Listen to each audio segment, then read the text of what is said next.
Ayan guys, dito na tagal kay Rosmar dumayo. Ayan guys, ang pasyalan dito kay Rosmar sa loob ng armation niya.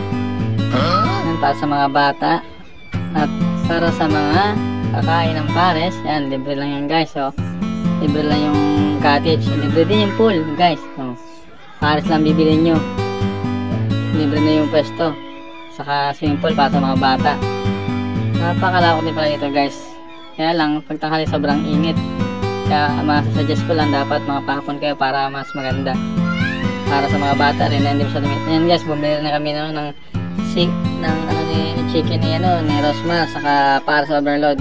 Ayos din naman, sulit na 100 mo. Yan, unang tikim ko, masarap din naman. Hindi na sa halaga 100 lang na pares. Okay na okay din. Sulit na sulit. Saka pahinga na kami ito guys. Yan. Guys, kain muna kami guys ha. Kain kayo guys, kain. Yan guys, dito na kami sa order na kami yan guys. Order na kami, medyo mahaba din ang pila. Yan guys, maraming tao rin na kumakain.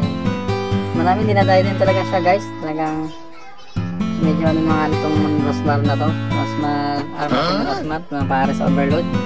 Ang dami din kumakain eh. Oh. Yan guys, nakapila na kami yan guys. Mabili namin overload para sa chicken niya. Yan guys, oh. Ayan na kami oh. Pila-pila lang. Ayan oh. Ayan guys, oh. Meron pang isda dito guys na kakaiba. Aquarium ni Rosmar. Tatlo, lalaki. May puti oh. Parang si swordfish ata to guys. Kakaiba eh. Siguro mahal tong ganito guys, no? Papaswerte yata to guys. Ang ganda guys, no?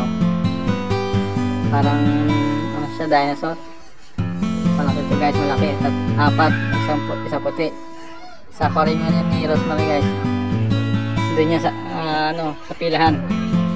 Marami aquarium doon guys. Kaya maalo din kayo guys. Guys, maraming salamat guys. Follow my Facebook and subscribe to my YouTube channel, Gon TV. Maraming salamat po. God bless.